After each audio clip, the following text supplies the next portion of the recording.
Ya, ada dua hal sebenarnya. Yang pertama, kalau dari aspek formil hukumnya, ada pasal 11 Undang-Undang KPK. KPK bertugas melakukan penyelidikan, penyidikan, penuntutan terhadap perkara dugaan tindak pidana korupsi.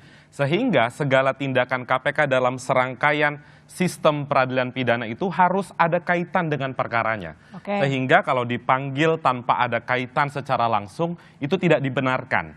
Kalaupun ada pengumuman dari KPK terkait dengan kontestasi politik 2024, sebatas misalnya laporan harta kekayaan penyelenggara negara, calon presiden dan wakil presiden. Sekalipun memang sakwasangka publik terkait dengan isu kriminalisasi, politisasi di KPK itu tidak terhindarkan sebenarnya saat ini. Ada dua hal juga. Yang pertama, soal orang-orang yang menjalankan penegakan hukum di KPK. Siapa yang bertanggung jawab terhadap penegakan hukum di KPK? Ada pimpinan KPK yang kita tahu penuh dengan permasalahan.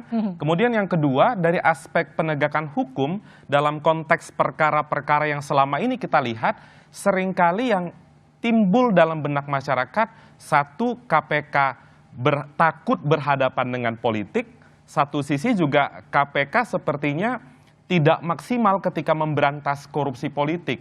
Contoh konkretnya misalnya ada beberapa nama politisi di DPR bahkan yang sudah disebut dalam putusan, tapi tidak pernah ada kejelasannya seperti apa. Misalnya dalam kasus yang sudah faktual memang disebut dalam proses persidangan, kasus Bansos misalnya. Ada dua politisi DPR yang sampai hari ini tidak jelas keberadaannya. Jadi sebenarnya Anda menilai ini sebenarnya nggak penting dilakukan, nggak setuju karena nggak ada landasannya? Bukan tidak penting, tapi tidak ada landasan hukumnya.